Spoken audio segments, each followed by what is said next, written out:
Hello guys, hello Cancer. Welcome dito sa aking channel, Kapalaran 888. Welcome. Alamin natin kung anong messages, vibration, gabay energy para sa lahat ng Cancer. Ito ay general weekly tarot reading para sa inyong lahat. I hope na makuha mo ang energy, Cancer. Okay, love life, goodbye to the old, hello to the new, connect with nature. Okay, meron kang tatlong baraha. First card natin is love life. Okay? Nakikita natin dito na may pagbabago na magaganap sa love life mo, especially kung single ka. Like, kung single ka, may pagbabago na posibleng mangyari. Pwedeng may manligaw sa'yo, may magka-interest sa'yo, or pwedeng nakapag-desisyon kang makipaghiwalay, or mutual yung understanding yun na maghiwalay na kayo, or mag-part ways mo na, or cool off.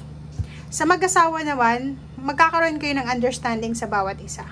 Diba? Magkakaintindihan kayo sa kung ano man ang mga issues nyo tungkol sa relationship.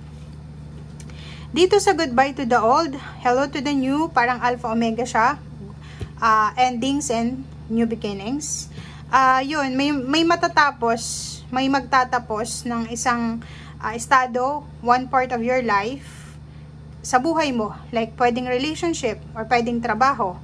Pwedeng aalis ka sa bagong trabaho kasi may papasukin kang bago.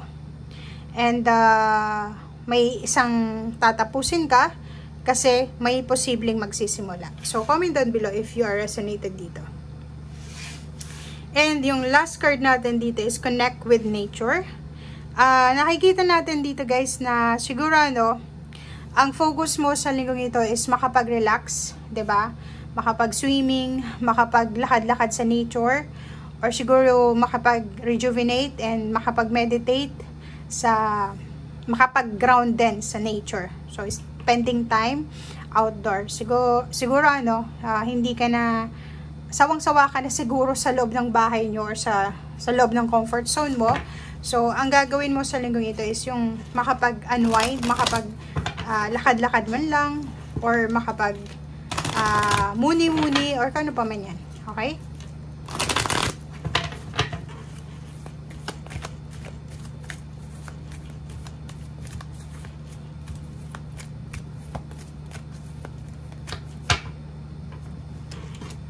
Okay, diba? So, connect with nature, come out of the closet, pareho yung message ng dalawa. Diba? So, sinasabi ng baraha sa'yo dito na sa linggong ito is yun, pwedeng nakapag-desisyon ka na lumabas na sa comfort zone mo, nakapag-desisyon ka na kailangan mo nang mag-explore, kailangan mo nang umalis sa dati mong sitwasyon, and yun, i-welcome yung pagbabago sa buhay mo. And trust the universe na etong new beginnings na gagawin mo, or etong decision making na gusto mong subukan sa ngayon is makakabuti ito sa'yo.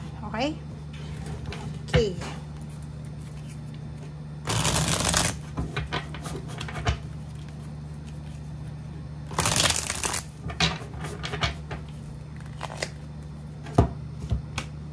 Oops, kunin natin to. Oh, 'di ba? So especially yung iba sa inyo diyan na sobrang busy sa trabaho, sobrang busy sa obligation nila. Yun na nga, kung makakaramdam ka ng sobrang pagod sa linggong ito, magpahinga. Bigyan mo ang sarili mo ng time na makapagpahinga. Siguro minsan 'di ba, kahit sa ilog, sa dagat, 'di ba? Yung hindi mo naman kailangan mag-spend ng money, pwede kang makapagpahinga. Okay? Pwede kang mag-swimming. Oh.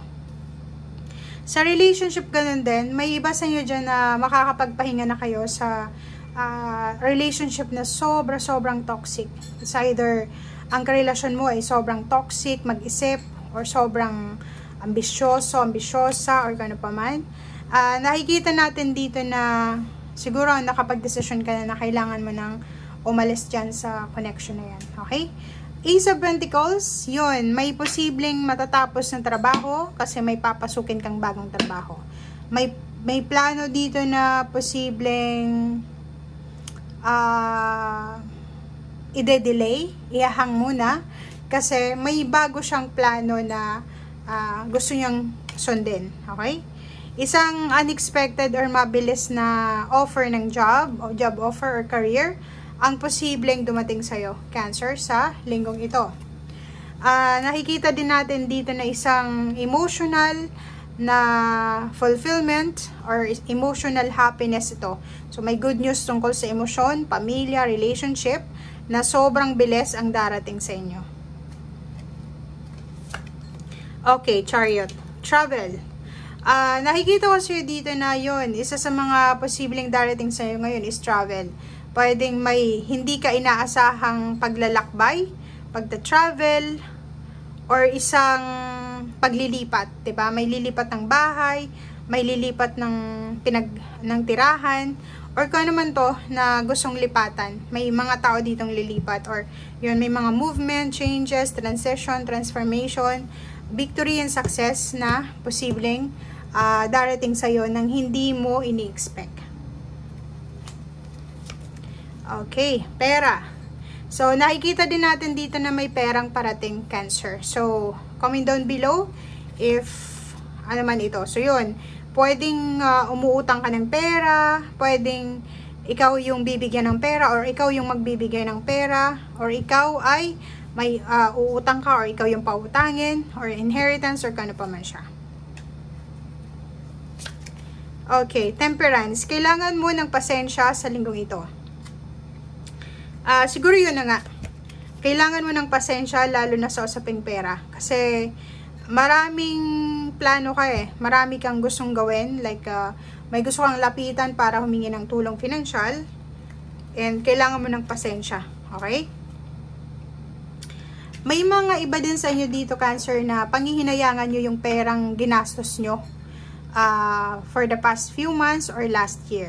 Siguro nakikita mo to na 6 of Pentacles. May isang tao dito, pwedeng Pisces siya, or Scorpio, or other Cancer, na palagi siyang, 'di ba, nandyan sa paligid mo, 'di ba? Every time gusto mong humingi ng pera, umutang ng pera, 'di ba? Parang ganun. Sobrang generous niya, binibigay niya sa iyo lahat. And ngayon siguro marirealize mo sa linggong ito kung gaano siya ka-importante sa iyo. 'Di ba? Ngayon mo marirealize na maasahan mo siya. Nangihinayang ka ngayon kasi siguro yung relationship nyo ay hindi na masyadong maganda tulad ng dati. So, marirealize mo na sobrang malaking tulong pala siya sa'yo. Okay? Okay. So, if ever man na naghihintay ka ng sagot sa perang hinihingi mo, inuutang mo, or nag-a-apply ka ng trabaho, naghahanap ka ng trabaho, be patient guys, kasi parating na to. Okay, may parating na good news para sa'yo. Okay, thank you for watching and see you again. Bye!